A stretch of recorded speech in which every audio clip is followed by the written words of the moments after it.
ശ്രീ ശുകബ്രഹ്മർഷിയുടെ കഥ പറയാനാണ് നമ്മൾ തുടങ്ങിയത്, അല്ലേ?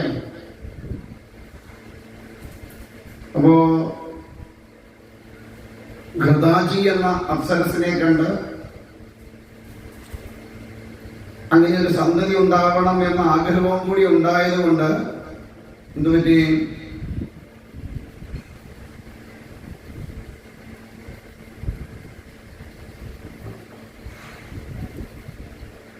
ആ ചിന്തയിൽ ഇരുന്ന് അരണി കടഞ്ഞതുകൊണ്ട് വീര്യം സ്കലിച്ച് അരണിയിൽ വീണ് ആ അരണി കടയുന്നതോ അഗ്നിയിൽ നിന്ന് ഒരു കുട്ടിയുണ്ടായി. അതുകൊണ്ട് എന്താ ഗുണം എന്ന് ചോദിച്ചാൽ, ശുകബ്രഹ്മർഷി യാതൊരുവിധ തരത്തിലുമുള്ള മലം പറ്റിയവനായിരുന്നില്ല. മലം പറ്റാതെ ജനിച്ച ആളാണ് ആര്? ശിശുരൻ. നമ്മളൊക്കെ മലം എന്ന് പറഞ്ഞാല് അഴുക്ക്. നമ്മൾ വന്നപ്പോ അഴുക്ക് വല്ലതും ഉണ്ടായിരുന്നോ? അത് തൂത്ത് തുടച്ച് വൃത്തിയാക്കിയാണ് മറ്റുള്ളവരുടെ കയ്യിലോട്ട് കൊടുത്തത്. അതുകൊണ്ട് അവര് മേടിച്ചത്. ആ പരുവത്തിൽ കൊണ്ട് കൊടുത്ത് ആരെങ്കിലും മേടിക്കുവോ? എടുത്ത് അന്നേരം കാട്ടിക്കളയും, ഇല്ലേ? അത്രയ്ക്ക് നല്ല ഷേപ്പിൽ അങ്ങോട്ട് വരുന്നത്. അന്ന് പുറത്ത് മാത്രമേ അഴുക്കുണ്ടായിരുന്നുള്ളൂ. ഇന്നോ മൊത്തം അഴുക്ക. അകത്ത് അഴുക്കാൻ, പുറത്ത് അഴുക്ക. പുറത്തെ അഴുക്ക് ചന്ദ്രികാ സോപ്പിട്ട് കുളിച്ചാൽ പോകും. പക്ഷെ അകത്തെ അഴുക്ക് എരുമ ചെയ്താലും പോവാത്ത തരത്തിൽ ഇങ്ങനെ കെട്ടുപിടിച്ചില്ലേ? അത് അഴുക്കൊക്കെ എടുത്ത് എന്ത് ചെയ്യണം? കളയാൻ നമ്മൾ ശ്രമിക്കണം. അപ്പോ അങ്ങനെ ഒരു തരത്തിലും മലം പറ്റാതെ വന്ന ആളാണ് ശ്രീശുകൻ. അതുകൊണ്ട് തന്നെ യാതൊരുവിധ തരത്തിലുള്ള ബന്ധങ്ങളും ഒന്നിനോടും ഉണ്ടായിരുന്നില്ല. ശരീരത്തിനോട് പോലും ഒരു ബന്ധം അദ്ദേഹത്തിന് ഉണ്ടായിരുന്നില്ല. അതുകൊണ്ട് വസ്ത്രം പോലും ഉടുക്കാതെ നടന്ന ആളാണ് ആര്? ശിശുരൻ. നൂൽ ബന്ധമില്ലാതെ നടന്ന ആളാണ്. എന്താ കാരണം? നമ്മളൊക്കെ എന്തിനാ വസ്ത്രം ധരിക്കണേ? ഇപ്പൊ എന്തിനാ ഉടുക്കുന്നത് ചോദിച്ചാൽ പ്രത്യേകിച്ച് വലിയ കാര്യമൊന്നുമില്ല. നമ്മൾ ഉടുക്കുന്നുള്ളതേ ഉള്ളൂ, അല്ലേ? ആകപ്പാടെ കാമിക്കും തുണിക്കാത്ത, അല്ലേ? നിങ്ങളുടെ കാര്യമല്ലേ? പണ്ടൊക്കെ കാശ് കൊടുത്ത് തുണി മേടിച്ച് തയ്ച്ചിടുമായിരുന്നു, അല്ലേ? കീറലൊക്കെ ഉണ്ടായി, തുളയൊക്കെ ഉണ്ടായി, നമ്മൾ തയ്ച്ചിടുമായിരുന്നു. ഇപ്പം കാശ് കൊടുത്തെന്തോ മേടിക്കും? തുള ഉള്ളത് മേടിച്ചിടും. അങ്ങനെ ഇപ്പം പ്രത്യേകിച്ച് എന്തിനാ തുണി ഉടുക്കുന്നതെന്ന് ചോദിച്ചാൽ വലിയ കാര്യമൊന്നുമില്ല. പിന്നെ എന്തെങ്കിലും ഇച്ചിരൊക്കെ ദേഹത്ത് വേണ്ടേ എന്ന് വിചാരിച്ചിട്ടുണ്ട് നടക്കുന്നു എന്നുള്ളതേ ഉള്ളൂ, അല്ലേ? പോട്ടെ, സാധാരണ ജനങ്ങൾ എന്തിനാ തുണി ഉടുക്കണേ? നാണം പറയാം. ഈ നാണം ആർക്കാ?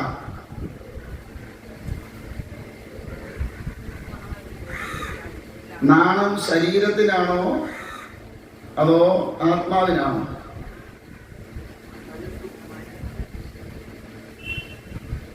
എന്റെ ചോദ്യം, നാണം എന്ന അവസ്ഥ ശരീരത്തിനാണോ ആത്മാവിനാണോ അല്ലെ ജീവനാണോ?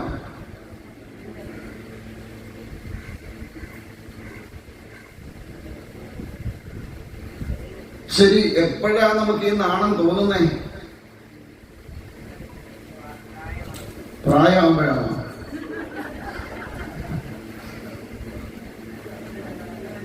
നമ്മൾ ഉണർന്നിരിക്കുമ്പോഴാണോ? സ്വപ്നം കാണുമ്പോഴാണോ? ഉറങ്ങുമ്പോഴാണോ? എപ്പോഴാണ് നമുക്ക് നാണം തോന്നുന്നേ? ഉണർന്നിരിക്കുമ്പോൾ. അതെന്തുകൊണ്ടാണ് അങ്ങനെ തോന്നാൻ കാര്യം?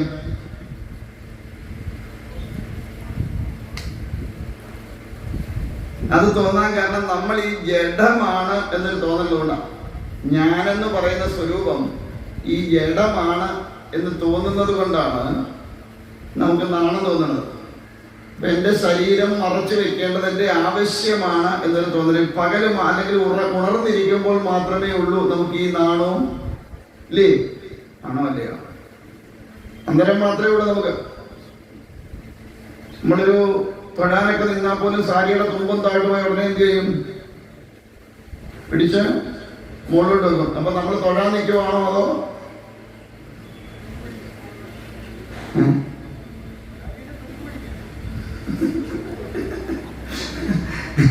അപ്പൊ നമ്മള് ഭഗവാനോട് മനസ്സുകൊണ്ട് ലയിച്ച് നിൽക്കുകയാണോ അതോ നമ്മുടെ സാരിയുടെ തുമ്പ് പോകുന്ന ആലോചിച്ചിരിക്കുകയാണ് നമ്മള് എന്ന് പറയും. നാളെ നമ്മൾ തുമ്പ് പോയാൽ പിടിച്ച് വെക്കരുതെന്നല്ല ഞാൻ പറയുന്നതിനർത്ഥം.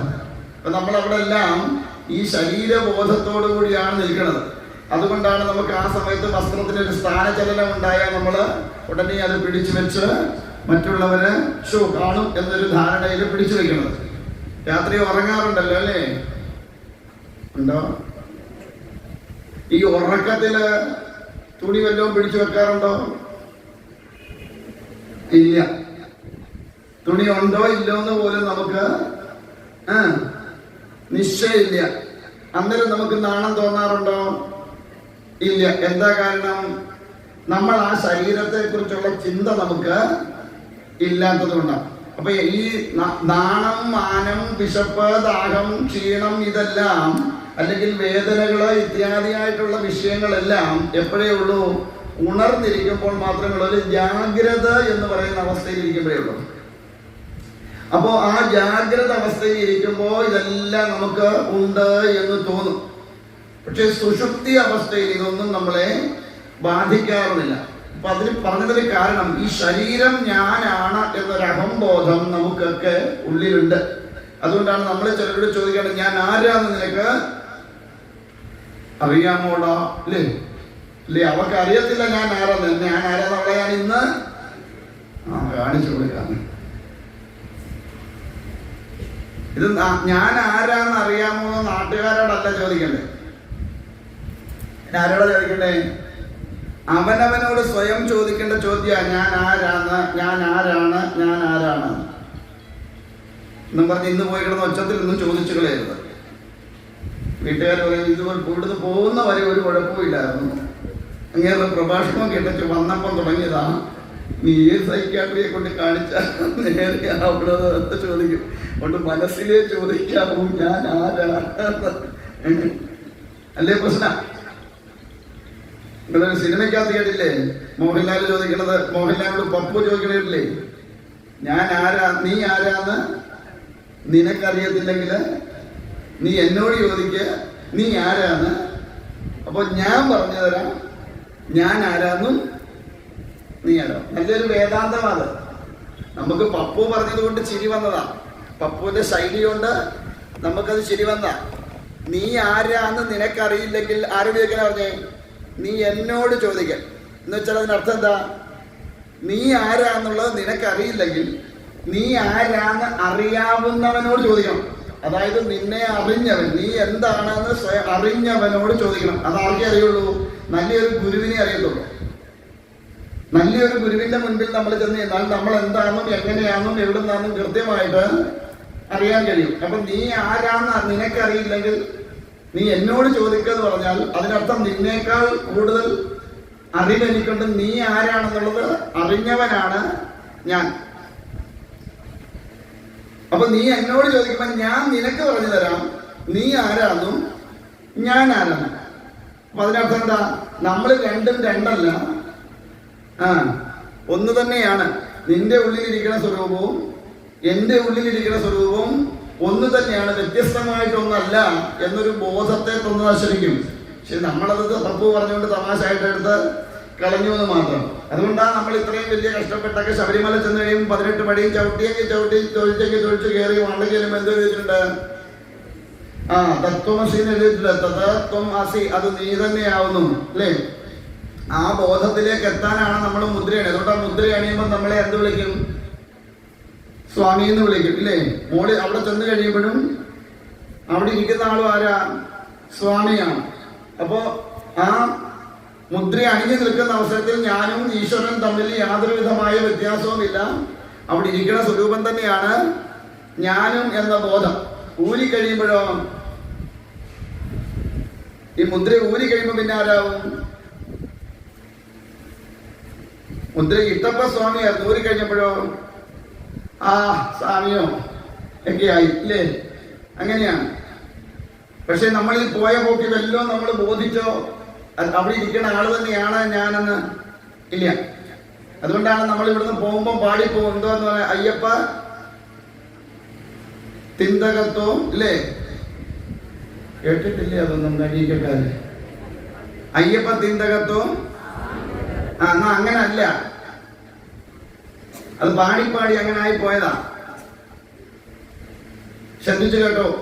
അയ്യപ്പൻ നിന്റെ അകത്ത് ഓം സ്വാമി എൻ്റെ അകത്ത് ഓം. ഈ കറുത്ത് ശബ്ദിച്ചു എന്ന് പറഞ്ഞു പോയി കഴിയുമ്പോൾ എന്തായി പറഞ്ഞു? കാക്കയെ ശബ്ദിച്ചു എന്നാവും എന്ന് പറഞ്ഞ പോലെ പാടി വന്നപ്പോ തിരിയാതെ വന്നപ്പോ അയ്യപ്പൻ നിന്റെ അകത്തോ എന്ന് പറഞ്ഞാൽ പോയതാണ്. അപ്പൊ അയ്യപ്പൻ നിന്റെ അകത്തോ ഓംകാര പൊരുളായിട്ട് നിന്റെ ഉള്ളിൽ ആര് നിൽപ്പുണ്ട്? അയ്യപ്പൻ നിൽപ്പുണ്ട്. അതുപോലെ ആരുടെ ഉള്ളിലുണ്ട്? അയ്യപ്പൻ എൻ്റെ അകത്തും ഓം. അപ്പൊ രണ്ടും ഓംകാര പൊരുൾ. അതുകൊണ്ട് തമ്മിൽ എന്താ വ്യത്യാസം ഉണ്ടോ ഇല്ലയോ? ഇല്ല. അതുകൊണ്ടാണ് നമ്മൾ രണ്ടും ഒന്ന് തന്നെയാണെന്നൊരു ബോധത്തെ അവിടെ. അതുകൊണ്ടാണ് മുദ്ര കഴിഞ്ഞവർ പരസ്പരം സംബോധന സ്വാമി എന്ന് ചെയ്യുന്നതിന്റെ കാരണം അതുകൊണ്ടാണ്. എൻ്റെ ഉള്ളിലും നിന്റെ ഉള്ളിലും നിറഞ്ഞു നിൽക്കുന്ന ഒരേ ചൈതന്യം തന്നെയാണ്, ഒരേ സ്വരൂപം തന്നെയാണ് എന്നുള്ള ആ ബോധത്തെ തരുന്ന. ആരെങ്കിലും പോയി അവിടെ ചെന്നൊരു കുപ്പി വെള്ളം എടുത്തോണ്ട് തരാവോ? അത് വേണ്ട. ഓഫീസിന്റെ എവിടെ പോണം?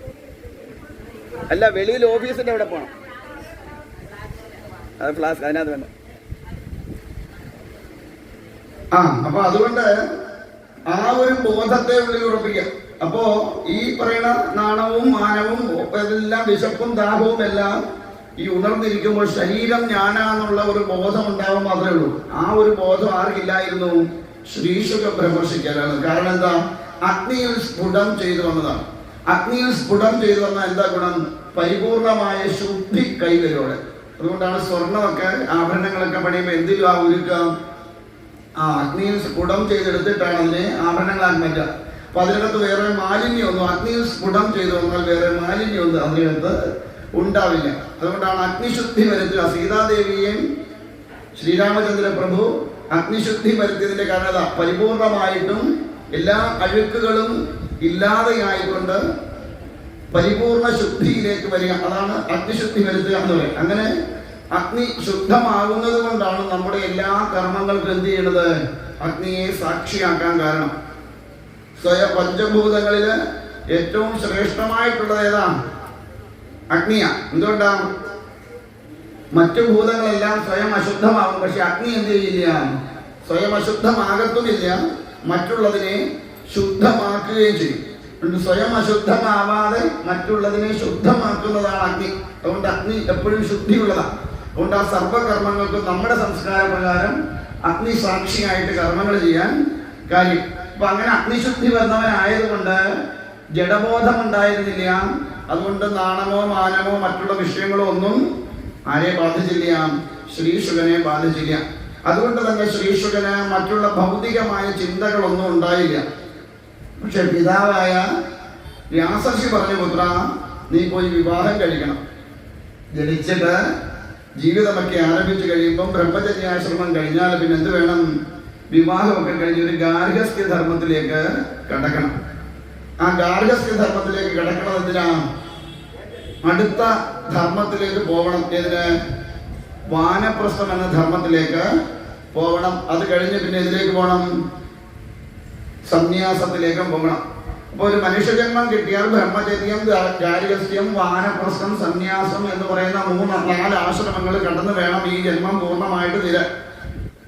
അപ്പൊ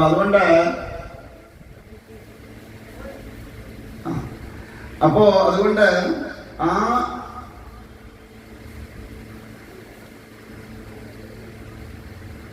ബ്രഹ്മചര്യം കഴിഞ്ഞപ്പോ ഗാർഹസ്ഥന് ധർമ്മം അനുഷ്ഠിക്കണം. കാരണം ആശ്രമങ്ങളിൽ വെച്ച് ഏറ്റവും ശ്രേഷ്ഠം സന്യാസ ആശ്രമമാണെന്ന് പറയുമെങ്കിലും ഈ ബ്രഹ്മചാരിയും വാനപ്രസ്ഥനും സന്യാസിയും 3 ആശ്രയിക്കുന്നത് ഗൃഹസ്ഥനെയാണ്. ഈ പ്രപഞ്ചത്തിന്റെ അല്ലെങ്കിൽ പ്രകൃതിയുടെ നിലനിൽപ്പ് ഒരു പരിധി വരെ ഗൃഹസ്ഥനെ ആശ്രയിച്ച. പ്രകൃതിയിലെ ജീവജാലങ്ങളെല്ലാം നിലനിൽക്കുന്നത് ഗൃഹസ്ഥനെ ആശ്രയിച്ച. കാരണം ഇതൊക്കെ ഗൃഹസ്ഥന്റെ കൈകളിൽ കൂടിയാണ് ഇതിന്റെ എല്ലാം യാത്ര. ബ്രഹ്മചാരിക്ക് വേണ്ടത് കൊടുക്കുന്നതും വാനപ്രസ്ഥന് വേണ്ടത് കൊടുക്കുന്നതും സന്യാസിക്ക് വേണ്ടത് കൊടുക്കുന്നതും ഈ ഗൃഹസ്ഥനാണ്. അതുകൊണ്ട് ഗൃഹസ്ഥാശ്രമം വളരെ ശ്രേഷ്ഠമാണ് എന്ന് പറയും. പക്ഷേ അതിനെ അനുഷ്ഠിക്കേണ്ട രീതിയിൽ അനുഷ്ഠിക്കുമ്പോഴാണ് അത് ശ്രേഷ്ഠതമമാവുക. വെറുതെ കല്യാണം കഴിച്ച് ഒരു 3-4 മക്കളെ സൃഷ്ടിച്ചു, എന്നിട്ട് കുറെ എന്തെങ്കിലുമൊക്കെ ഉണ്ടാക്കി ഇവിടുന്ന് പോകുന്നതല്ല ഒരു ഗൃഹസ്ഥ ആശ്രമം എന്ന് പറയുന്നത്. ആ ഗൃഹസ്ഥാശ്രമത്തിൻ്റെതായ ധർമ്മങ്ങളെ നമ്മൾ അനുഷ്ഠിക്കാൻ നമ്മൾ തയ്യാറാവണം. സാമൂഹ്യ പ്രതിബദ്ധതയോടുകൂടി വേണം ഒരു ഗൃഹസ്ഥൻ ജീവിക്കാൻ. സർവവിധമായിരിക്കുന്ന ചരാചരങ്ങളെയും സംരക്ഷിക്കുകയും അതിന് വേണ്ടതായിട്ടുള്ളതിനെ നൽകാനും തയ്യാറാവണം ഗൃഹസ്ഥൻ. വിഷ്ണുബുദ്ധിയ ദാനത്തെ ചെയ്യാൻ തയ്യാറാവണം ആര്? ഗൃഹസ്ഥൻ. ഈശ്വരീയമായ കർമ്മങ്ങളിൽ പൂർണ്ണമായ താല്പര്യത്തോടുകൂടി പങ്കാളിയാവേണ്ടതാണ് ആര്? ഗൃഹസ്ഥൻ. ഇത്യാദി. അതോടൊപ്പം തൻ്റെ കൂടെ വരുന്ന പുരുഷനായാലും സ്ത്രീ ആയാലും അവരെ കൂടെ നിന്നുകൊണ്ട് ആയുസ്സുള്ളിടത്തോളം കാലം കൂടെ നിന്നുകൊണ്ട് എല്ലാവിധത്തിലും വേണ്ടതായ സപ്പോർട്ട് ചെയ്യേണ്ടത് ആരാണ്? ഈ ഗൃഹസ്ഥാശ്രമത്തിനാണ്. അങ്ങനെ എല്ലാം കൊണ്ടും ആ ഒരു ജീവിതത്തെ ധന്യമാക്കി എടുക്കുക. അതോടൊപ്പം സമൂഹത്തിന് ഗുണം ചെയ്യുന്ന വിധത്തിലുള്ള, കുടുംബത്തിനും സമൂഹത്തിനും ഗുണം ചെയ്യുന്ന വിധത്തിലുള്ള സന്തതികളെ സൃഷ്ടിക്കുക എന്നതും ഒരു ഗൃഹസ്ഥന്റെ ധർമ്മമാണ്. വെറുതെ സൃഷ്ടിച്ചാൽ പോരാ. എങ്ങനെയുള്ളതായിരിക്കണം? ഞാൻ എന്തൊക്കെ പറഞ്ഞേ? എങ്ങനെയുള്ളതായിരിക്കണം എന്നാ പറഞ്ഞേ? ആ കുടുംബത്തിനും സമൂഹത്തിനും ഗുണകരമാകുന്ന വിധത്തിലുള്ള സന്തതികളെ വളർത്തിയെടുക്കണം. എന്നല്ല നമ്മൾ പറഞ്ഞു. നമ്മുടേതൊക്കെ ഏത് സൈസാണ്?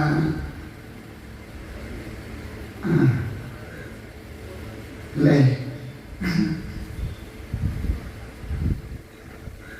അപ്പോ അതുകൊണ്ട് ഇത് ഗാർഹസ്ഥ്യധർമ്മത്തിന്റെ അവസ്ഥയാണ്. പക്ഷേ ജ്ഞാനിയായ ഒരുവൻ ഒരിക്കലും ഗാർഹസ്ഥ്യത്തെ സ്വീകരിക്കാൻ തയ്യാറാവില്ല. എന്തുകൊണ്ട്? ഈ ഗൃഹസ്ഥാശ്രമം എന്നത് ഇന്നലെ നമ്മൾ പറഞ്ഞ അത്യന്തം ദുർഘടമായ ഒന്ന്. അതിനകത്ത് ചെന്നുപെട്ടാൽ കരകയറിയ അത്ര എളുപ്പമല്ല. ഈ എന്താ പറയുക, തൊടിയില്ലാത്ത കിണറിനകത്ത് വീഴുന്നത് പോലെ. പിന്നെ കയറി വരണേ വലിയ ബുദ്ധിമുട്ടാണ്. എന്തുകൊണ്ട്?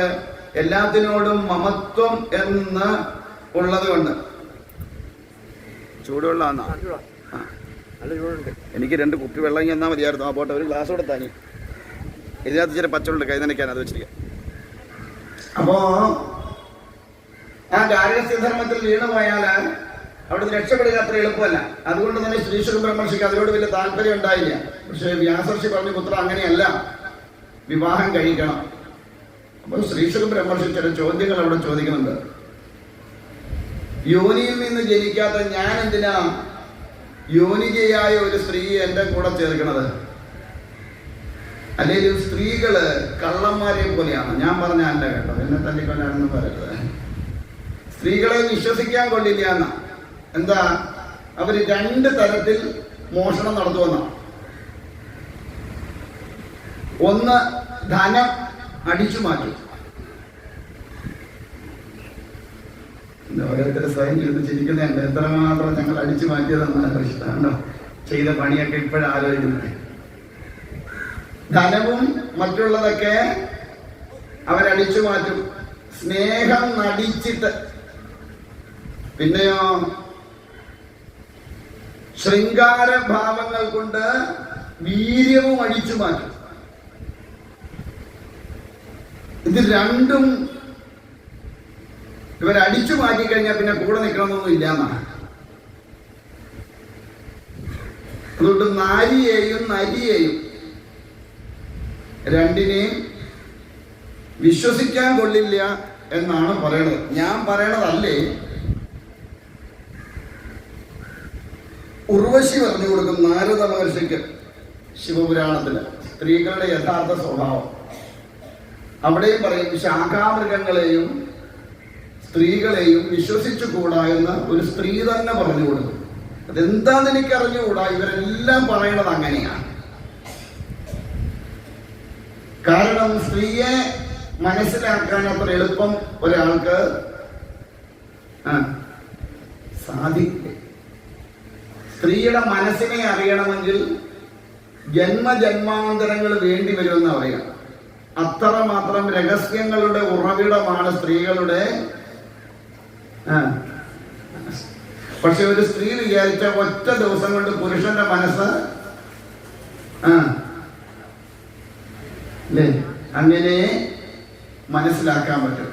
പക്ഷെ സ്ത്രീയെ അറിയണമെങ്കിൽ ഭയങ്കര പാടാണ്. പിന്നെ ആകെപ്പാടെ ഒരു കുഴപ്പം പറ്റിയത് എന്താന്ന് ചോദിച്ചാല് ധർമ്മപുത്രര് കുന്തി ദേവിയെ ശപിച്ചതോടുകൂടിയാണ് ചെറിയൊരു മാറ്റം ഉണ്ടായത്. എന്താ? കർണൻ തന്റെ പുത്രനാണെന്നുള്ളവർ ആര് പറഞ്ഞില്ല? കുന്തി ദേവി പറഞ്ഞില്ല.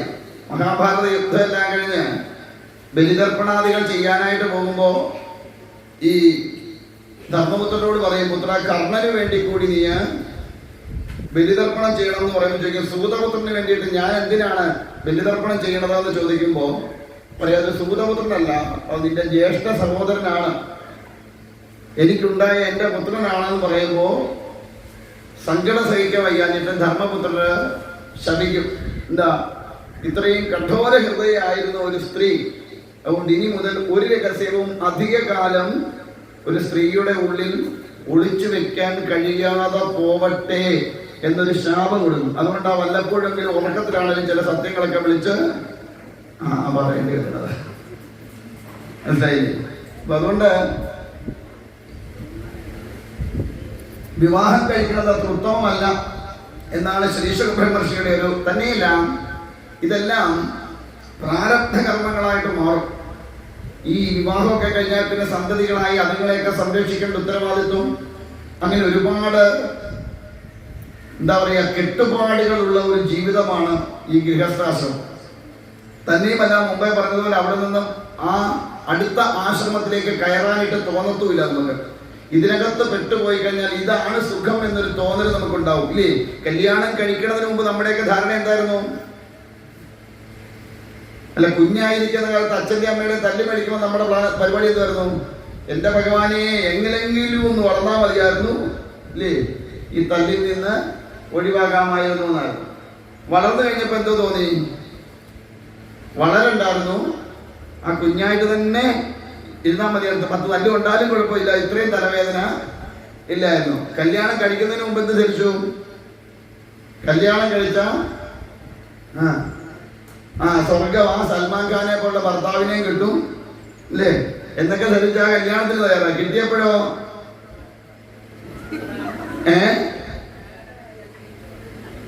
ഒരു കാട്ടുപോത്തിനെയും കിട്ടി, ഒരു കരിക്കുരങ്ങിനെയും കിട്ടി, ഇല്ലേ? അതൊക്കെയായി. അങ്ങനെയായി കഴിഞ്ഞു. അപ്പൊ വിചാരിച്ചോ അങ്ങേരോ നോക്കാം, എന്നാ ഇനി പിള്ളേരുണ്ടാകുമ്പോഴെങ്കിലും നേരെയാവുമെന്ന് വിചാരിച്ചു. അത് വന്നപ്പോഴോ അത് ബില്ലാദിനും വീരപ്പനും പുലന്തേവിയും ഒക്കെ ആയിട്ട് മാറി. അപ്പൊ പിന്നെ എവിടാ സുഖമുള്ളേ? ഒരു തരത്തിലും ഇതിനകത്ത് നിന്ന് രക്ഷപ്പെടാൻ പറ്റൂല. കാരണം ഇതിനകത്ത് പെട്ടുപോയാൽ നമുക്കിനി ഒന്നും മറ്റൊരു ഇതെന്താ വെച്ചാൽ, എത്ര ദുഷിച്ച മക്കളാണെങ്കിലും ശരി, അമ്മയ്ക്ക് എപ്പോഴും ആരോടൊരു മമത്വമുണ്ട്? മക്കളോട് മമത്വമുണ്ട്, ഇല്ലേ? ആ മമത്വം അത്ര പെട്ടെന്നൊന്നും വിട്ടുപോകണമെന്നല്ല. ഏറ്റവും കൂടുതൽ ഈ ഗൃഹസ്ഥാശ്രമത്തിൽ അധപ്പതിച്ചു പോണത് സ്ത്രീകളാണ്. കാരണം ഈ കെട്ടുപാടുകളിൽ നിന്ന് വിട്ടുപോകാൻ അവർക്ക് അത്ര പെട്ടെന്നൊന്നും സാധ്യമാവില്ല. പിന്നെ ചില ചേട്ടന്മാരുണ്ട്, പെൺമക്കളെ 2-3 കൊണ്ട് കെട്ടിക്കാൻ പരുവാകുമ്പോൾ തുടങ്ങും. എന്താന്ന് അറിയത്തില്ല, കുറെ കാലമായി ഗുരുവായൂരപ്പനെ അങ്ങ് സ്വപ്നം കാണുമോ എന്നും പറഞ്ഞൊരു പോക്ക് പോകും. എന്തിനാ? പെൺപിള്ളേരെ കെട്ടിച്ചു വിടാൻ വയ്യ, അതിനാ ഭാര്യയുടെ തലയെ വെച്ചു കൊടുത്തിട്ട് മുങ്ങുന്ന ഒരു പോക്കും പോയിട്ട് പിന്നെ കുറെ കാലം പെൺപിള്ളേരെയൊക്കെ കെട്ടിച്ച് എല്ലാ ഉത്തരവാദിത്വം തീർന്നു കഴിയുമ്പോൾ തലേ 4 മുരുങ്ങിക്കായി കഴിഞ്ഞ് വരും. ഇപ്പോഴാണ് ഈ ഗുരുവായൂരപ്പൻ എന്നെ വിട്ടത്. ഓലൊക്കെ എടുത്ത് അവന്റെ തല തല്ലി പിടിച്ചു കളയണം. അവനെയൊന്നും വെച്ചേക്കരുത് ഭൂമിയിൽ. തന്നിൽ നിക്ഷിപ്തമായിരിക്കുന്ന കർമ്മങ്ങളും ധർമ്മങ്ങളും അനുഷ്ഠിക്കാതെ ഏതവൻ എവിടെ പോയി സന്യാസം സ്വീകരിച്ചാലും ഒരു കുഴപ്പമില്ല. ഒരു പിതാവ് എന്നുള്ള നിലയ്ക്ക്, ഒരു പുത്രൻ എന്നുള്ള നിലയ്ക്ക് ഏത് വിധത്തിലുള്ള ധർമ്മമുണ്ടോ ആ ധർമ്മങ്ങളെ പൂർത്തീകരിക്കാതെ പോയിട്ട് കാര്യമില്ല. ഇന്നത്തെ കാലത്ത് പോയിട്ടില്ലേ? ഉണ്ട്. ശ്രീബുദ്ധനൊക്കെ അങ്ങനെ പോയ ആളല്ലേ? കല്യാണം കഴിച്ചൊരു കുട്ടി ഉണ്ടായി എപ്പോഴേ അത് ഒരു തരത്തിൽ കർമ്മഫലം എന്ന അവസ്ഥയിലേക്ക് എത്താം. പക്ഷെ ഇന്നത്തെ കാലത്ത് അങ്ങനെയൊക്കെ പോകുന്ന കൂടായ്പ എന്നാ ഞാൻ പറയും. അതുകൊണ്ടല്ലേ പല സ്വാമിമാരെയും നമുക്ക് നോക്കിയാൽ കാണാം. എന്താ ഇല്ലേ? ഓരോരുത്തര സ്വഭാവം കണ്ടുകൂടെ നമുക്ക് കാണുന്നില്ലേ? അതുകൊണ്ടാ അത്രയ്ക്ക് നല്ല സൽസ്വഭാവി ആ സന്യാസി ഇപ്പോഴത്തെ സ്വാമിമാരൊക്കെ നല്ലൊരു ശതമാനം. അപ്പൊ അതുകൊണ്ട് എന്നെയും വിശ്വസിച്ചു കളയരുത്. ഈ വേഷഭൂഷാദികളൊന്നും കണ്ടിട്ട് ഗുരുവാന്നും പറഞ്ഞു പോയി കമന്ന് വീണേക്കരുത് കേട്ടോ. അവസാനം പുറത്തുനിന്ന് മാറ്റാൻ വയ്യാത്ത വലിയ കുരുവായിട്ട് മാറും. ഊരിയെടുക്കാൻ വലിയ പ്രയാസമാവും. അതുകൊണ്ട് ഈ താടി മുടി മാലയും കുറിയൊക്കെ കണ്ടിട്ട് പോയി ഗുരുവാ എന്നും പറഞ്ഞൊന്നും കമന്ന് വീണരുത്, വീണാ പോയി. നമ്മുടെ ധാരണ ഇങ്ങനെയൊക്കെ ഉണ്ടെങ്കിൽ ഏതാണ്ട് വലിയ മഹാസംഭവമാണ്. ഒരു സംഭവവും ഇല്ല. ഈ താടിയും മുടിയും വളർത്തി മാലയൊക്കെ കിടക്കുന്നത് വെറുതെയാ, ഒരു കാര്യമില്ല. ഞാൻ സത്യമാണ് പറയണത്. ഇപ്പൊ ഞാനിവിടെ മുട്ടയൊക്കെ അടിച്ച് ക്ലീൻ ഷേവും ചെയ്ത് ഒന്നും ഇല്ലാതൊരു മുണ്ട് കൊടുത്തോണ്ട് ഇവിടെ വന്നിരുന്നാൽ നിങ്ങൾ എന്താ പറയും? എങ്ങനെയുണ്ടടി ആചാര്യനെ കാണാൻ? ഓ, ഒരു ലുക്കില്ലടി എന്ന് പറയും. ഇതൊക്കെ ഒരു ലുക്കിന് വേണ്ടിയിട്ടല്ല, ഇതിനകത്തൊന്നും വലിയ കാര്യമൊന്നുമില്ല. പിന്നെ ചിലര് ചോദിക്കും എന്തിനാ സ്വാമി ഈ മുടി അകത്തുന്നത്? ഞാൻ പറയും തലയ്ക്കകത്തോ ഒന്നുമില്ല, അപ്പൊ പുറത്തെങ്കിലും എന്തെങ്കിലും ഇരുന്നോട്ടെ എന്ന് വിചാരിച്ചിട്ട് വളർത്തുന്നതാണെന്നാ പറയാറ്. മനസ്സിലായില്ലേ? നമുക്ക് എന്താ വെച്ചാ രസം എന്താ വെച്ചാ, എന്റെ മുത്തശ്ശി മരിച്ചിട്ട് അതിന്റെ കർമ്മവുമായി ബന്ധപ്പെട്ടിട്ട് ഞാൻ എന്റെ തലയെല്ലാം മുട്ടയടിച്ച് എല്ലാം ഇതായിട്ടിരുന്നു. അപ്പൊ അത് കഴിഞ്ഞ് കാര്യങ്ങളെല്ലാം കഴിഞ്ഞ് മുടി പതുക്കെ കിളിർത്ത് വരുന്നതേ ഉള്ളൂ. 4 കൂട്ടര് കമ്മിറ്റിക്കാർ വന്ന് എന്നെ കണ്ടിട്ട് കാണാൻ ലുക്കില്ലെന്ന് പറഞ്ഞ് തിരിച്ചുപോയി. നമുക്ക് ഈ ലുക്കാണ് പ്രധാനം, അല്ല അവൻ എന്താ ചെയ്യണത്, അവൻ എന്താ പറഞ്ഞു കൊടുക്കണതെന്നല്ല. ആചാര്യനെ കാണാൻ എന്തോ വേണം? ഒരു ലുക്ക്, അതും ഒരു ഘടകമാണ്, അല്ലെന്ന് ഞാൻ പറയുന്നില്ല. പക്ഷെ എങ്കിൽ പോലും ലുക്കിലല്ല കാര്യം, വർക്കിലാ കാര്യം എന്ന് പറഞ്ഞതുപോലെ അതിനകത്ത് വലിയ കാര്യമൊന്നുമില്ല. നമ്മുടെ ശരീരത്തിന്റെ അവസ്ഥ അല്ലെങ്കിൽ ഈ തരത്തിലുള്ള കാര്യങ്ങളൊന്നും വലിയ പ്രാധാന്യം അർഹിക്കുന്നതൊന്നും അല്ല. പക്ഷെ ഇന്നത്തെ കാലത്ത് ഇങ്ങനെയൊക്കെ എന്തെങ്കിലുമൊക്കെ കണ്ടാലേ നമുക്ക് അങ്ങോട്ട് ബോധിക്കും. അതുകൊണ്ടാണ് അപ്പം ഞാൻ പറഞ്ഞു വന്നത്, ഇതിന്റെ ഒന്നും ഭക്തിയുടെ ഒന്നും ഘടകമല്ല. കുറി കൂടിയത് കൊണ്ട് ഭക്തി കൂടുകയൊന്നുമില്ല. ഉണ്ടോ? അങ്ങനെയൊക്കെയാണെങ്കിൽ നമ്മുടെയൊക്കെ നെറ്റിക്ക് എത്ര കുറിയുണ്ട്? ഇല്ലേ? ഗണപതി ഹോമത്തിന്റെ കുറി താഴെ, വീട്ടിൽ നിന്ന് തൊട്ടുകൊണ്ടിരുന്ന ഏറ്റവും താഴെ, അതിന്റെ മുകളിൽ ഗണപതി ഹോമത്തിന്റെ കുറി, അവിടുന്ന് അങ്ങോട്ട് ചെല്ലുമ്പോൾ നാഗരാജാവിന്റെ മഞ്ഞൾ അതിന്റെ മുകളിൽ, അതിനപ്പുറം ചെല്ലുമ്പോൾ ദേവിയുടെ കുങ്കുമം അതിന്റെ മുകളിൽ, അയച്ചിട്ട് അങ്ങോട്ട് ചെല്ലുമ്പോൾ ശിവന്റെ ഭസ്മം അതിന്റെ മുകളിൽ. നോക്കിയാൽ നമ്മൾ എന്തൊരു ഭക്തര! ഇതെല്ലാം ഭക്തിയുടെ ലക്ഷണമാണ്. ഇതൊന്നും ഭക്തിയുടെ ലക്ഷണമൊന്നല്ല. അപ്പൊ അതുകൊണ്ട് ഞാൻ പറയുന്നത് എന്താണെന്ന് വെച്ചാൽ, ഇത്തരത്തിലുള്ള വേഷവിധാനങ്ങളിലൊന്നും പെട്ടുപോകരുത്. പെട്ടുപോയാൽ പോയതാ, പിന്നെ അവിടുന്ന് രക്ഷപ്പെടുക അത്ര എളുപ്പമല്ല. അപ്പോ ഇവിടെ ജീവിതത്തിലും അത് തന്നെ. നമ്മൾ ഗാർഹസ്ഥ്യധർമ്മത്തിലേക്ക് കടന്നാൽ അതിനോട് ഒട്ടലുണ്ടായി കഴിഞ്ഞാൽ അവിടുന്ന് രക്ഷപ്പെടുക അത്ര എളുപ്പമല്ല. അതുകൊണ്ട് പറഞ്ഞു, ആ ഒരു ഉദ്ദേശം തൽക്കാലം തനിക്കില്ല. കാരണം ഒരു തരത്തിലും ഈ ജ്ഞാനിയായ ഒരുവൻ ഗാർഹസ്ഥ്യധർമ്മത്തിനെ ആഗ്രഹിക്കില്ല. ഈ പ്രാപഞ്ചിക ബുദ്ധി ഉള്ളവരാണ് എന്ത് ചെയ്യുക, ഈ ഗൃഹസ്ഥാശ്രമത്തോടുമൊക്കെ ആസക്തി ഉണ്ടാവുന്നത്. അതുകൊണ്ട് പിതാവ് എന്നെ അതിനെ നിർബന്ധിക്കുക. തന്നെയല്ല, അങ്ങ് വേദം പകുത്ത ആളാണ്, വേദം പഠിച്ച ആളാണ്. എന്നിട്ടും അന്ന് ഇങ്ങനെ വിട്ടുപോയെങ്കിൽ, ഹേ മായാദേവി, അവിടുത്തെ പ്രാഗൽഭ്യം വളരെ വലുത് തന്നെ. പറയാതിരിക്കാൻ നിങ്ങൾക്കില്ല. കാരണം മായയിൽ പെടുമ്പോഴാണ് ഇതൊക്കെ വേണമെന്ന് തോന്നുന്നത്. ഈ മായ എന്ന് പറയുന്ന സാധനം നമ്മുടെ കൂടെ ഉള്ളതാണ്. അപ്പൊ അതുകൊണ്ട് അതിനകത്ത് പെട്ടുപോയി കഴിഞ്ഞാല് ഈ പറഞ്ഞതുപോലെ അതിൽ നിന്ന് മുക്തമാവുക എളുപ്പമല്ല. മായ അങ്ങനെ ഇങ്ങനെ വിട്ടുപോകില്ല. അതുകൊണ്ട് ആ ഭഗവാൻ പറയണ്ട, എന്റെ മായയെ ജയിക്കുക അത്ര എളുപ്പമല്ല എന്ന് പറയുന്നത്. മമ മായ ദുരത്യ എന്ന് പറയുന്നുണ്ട്. എന്റെ മായയെ ജയിക്കുക അത്ര എളുപ്പമല്ല. കാരണം അതിനകത്ത് വീണ് പോയി കഴിഞ്ഞാൽ ഈ കാണുന്നതൊക്കെ നല്ലതാണെന്ന് തോന്നിപ്പോകുന്ന ശരീരത്തിന്റെ സൗന്ദര്യം കണ്ടും വാക്കുകളുടെ സൗന്ദര്യം കണ്ടും ഒക്കെ പലതിലും നമ്മൾ പെട്ടുപോകും. പക്ഷെ യഥാർത്ഥ സൗന്ദര്യം അതല്ല എന്നുള്ളത് നമ്മൾ തിരിച്ചറിയുന്നില്ല. ഓരോന്നും കാണുമ്പോൾ അതെനിക്ക് ആക്കണം, എൻ്റേതാക്കണം, സ്വന്തമാക്കണം എന്ന മോഹങ്ങൾ ഉണ്ടാവും. അപ്പൊ ആ മോഹങ്ങളൊക്കെ മായയുടെ പ്രവൃത്തിയുടെ ഫലമായിട്ടാണ്. ഈ വന്നു കയറുന്നതൊക്കെ അത്ര നല്ലതൊന്നും ആവണമെന്നില്ല. നമ്മൾ കണ്ടു മോഹിക്കണതെല്ലാം നല്ലതാവണം നിർബന്ധമൊന്നും ഇല്ല. അതുകൊണ്ട് മായയിൽ പെട്ടുപോകുന്ന ഒരുവനെ മാത്രമേ ഇത്തരത്തിലുള്ള ചിന്തകൾ ഉണ്ടാവും. അതുകൊണ്ട് എനിക്ക് വിവാഹം കഴിക്കാനൊന്നും താല്പര്യമില്ല എന്ന് പറഞ്ഞു. പക്ഷേ പറഞ്ഞു, പുത്ര, ഒരു മനുഷ്യജന്മം കിട്ടിയാൽ ഈ 4 ആശ്രമങ്ങളെ കടന്നു വേണം പോവാൻ. അല്ലാതെ പോയാൽ എന്താ കുഴപ്പം? പെട്ടെന്ന് ഡയറക്റ്റ് സന്യാസിയായിട്ട് പോയാൽ അധപ്പതനം ഉണ്ടാവാൻ സാധ്യത കൂടുതൽ.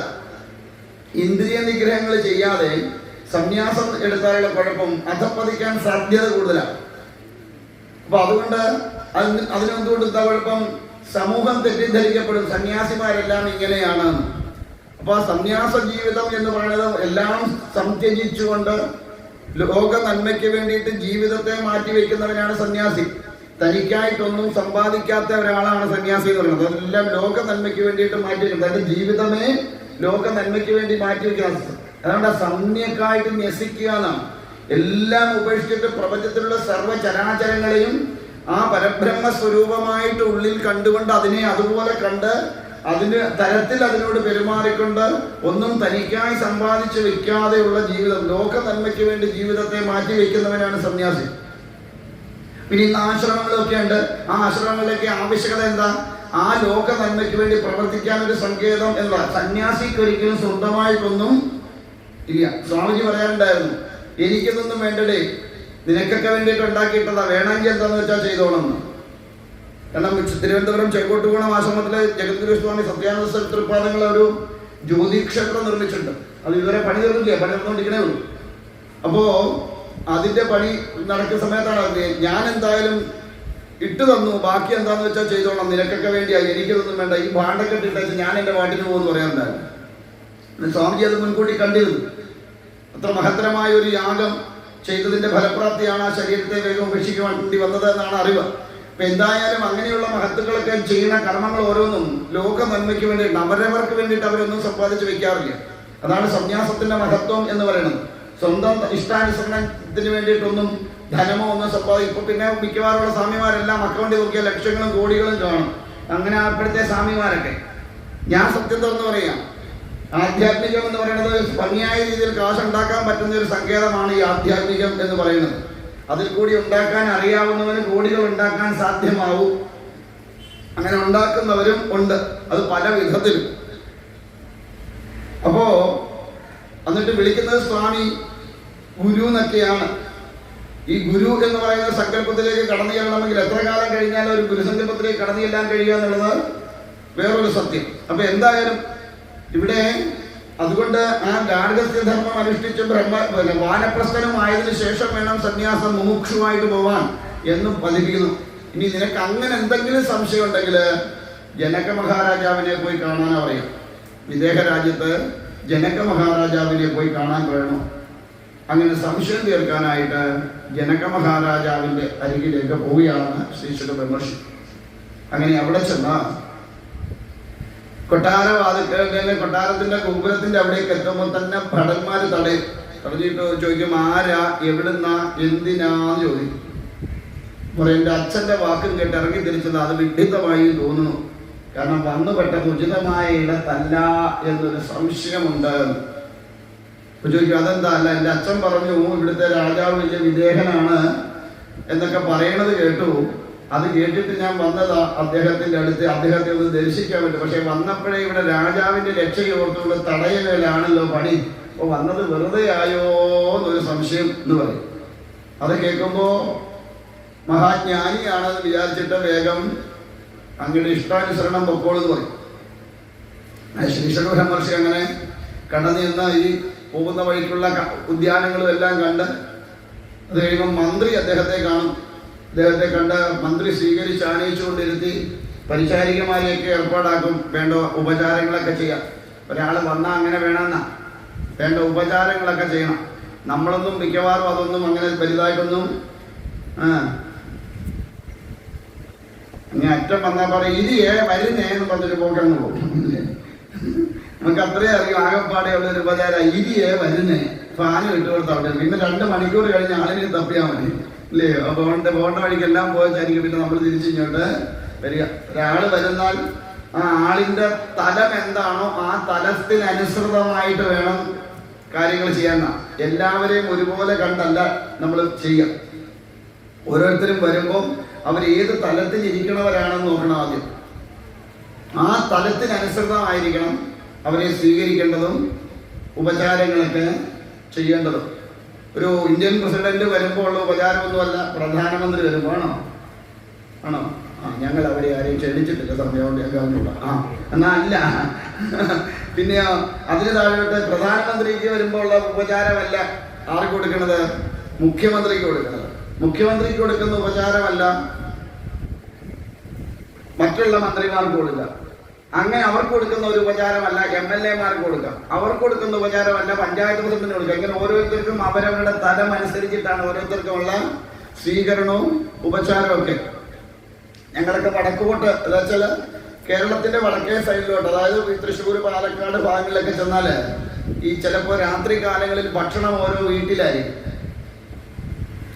വന്ന് പറയും, സ്വാമി ഇന്നത്തെ രാത്രിയിലത്തെ ഭക്ഷണം ഞങ്ങളുടെ വീട്ടിലാണ്, അവിടുന്ന് കൂടെയുള്ളവരും കൂടെ വരണം എന്ന് പറഞ്ഞ് വന്ന് ക്ഷണിച്ചിട്ട് പോകും.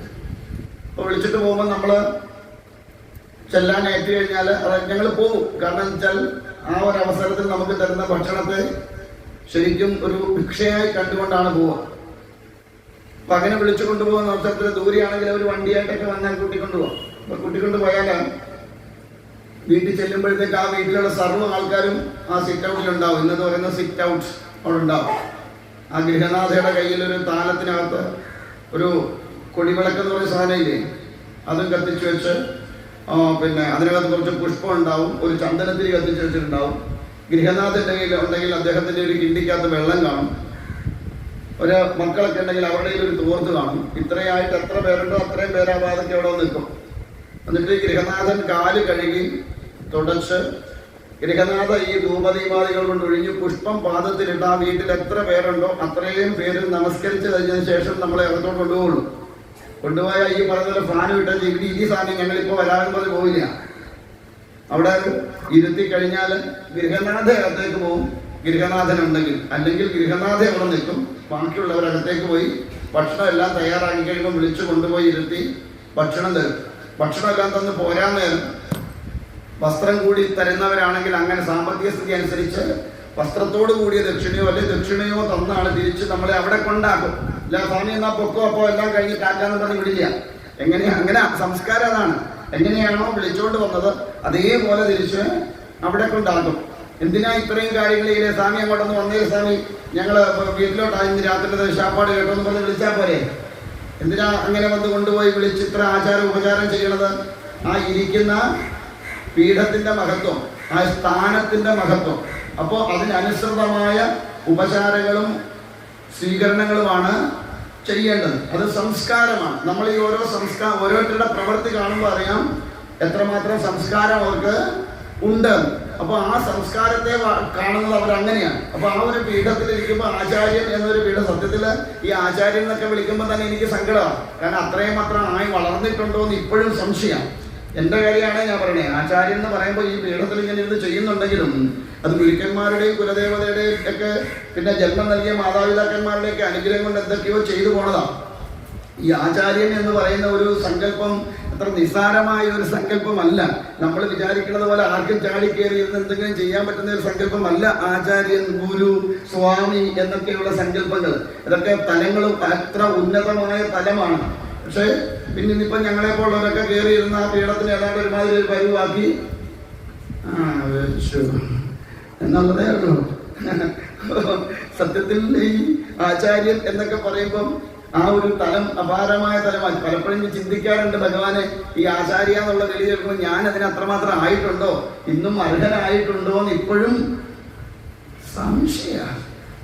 പിന്നെ എല്ലാവരും ഇങ്ങനെ പിടിച്ചിരുത്തിയത് കൊണ്ട് അങ്ങനെ ഇരുന്ന് പോണു. പിന്നെ ഗുരുക്കന്മാരൊക്കെ ഇവിടെ അനുഗ്രഹം കൂടെ ഉള്ളത് കൊണ്ടൊക്കെ എന്തൊക്കെയോ കാണിച്ചു കൂട്ടിയൊക്കെ ഇങ്ങനെ അങ്ങ് പോവാണ്. അപ്പൊ പറഞ്ഞു വന്ന എന്താ വെച്ചാല് ആ ഉപചാരം ഓരോരുത്തർക്കും ഓരോ വിധത്തിലാണ്. ഇപ്പൊ ശ്രീശുഖ ബ്രഹ്മർഷിയെ സംബന്ധിച്ച് ഉപചാരം ഭംഗിയായ രീതിയിൽ കൊടുക്കണം. കാരണം ജ്ഞാനത്തിന്റെ നിറകുടമാണ്. അതിന്റെ പരമോന്നതമായ തലത്തിലെത്തിയവനാണ് ശ്രീശുഖ ബ്രഹ്മർഷി. ആ പരമോന്നതമായ തലം എന്ന് പറഞ്ഞാൽ ശരീരബോധം പോലും ഇല്ലാതെ പരമാത്മസ്വരൂപത്തിൽ പരമമായി ലയിച്ചു നിൽക്കുന്ന പ്രപഞ്ചത്തിലുള്ള സർവ്വചരാചരങ്ങളെയും ഒന്നുപോലെ കണ്ടുകൊണ്ട് തന്റെ പ്രാണൻ തന്നെയാണ് അതിലുള്ളതെന്ന ബോധത്തോടുകൂടി ലയം പ്രാപിച്ചു നിൽക്കുന്നവനാണ് ശ്രീശുഖ ബ്രഹ്മർഷി. അപ്പൊ അങ്ങനെയുള്ള ശ്രീശുഖ ബ്രഹ്മർഷിയെ സ്വീകരിച്ചാണിരിക്കുമ്പോൾ അതിൻ്റെതായ ഉപചാരങ്ങൾ ഉണ്ടാവണം.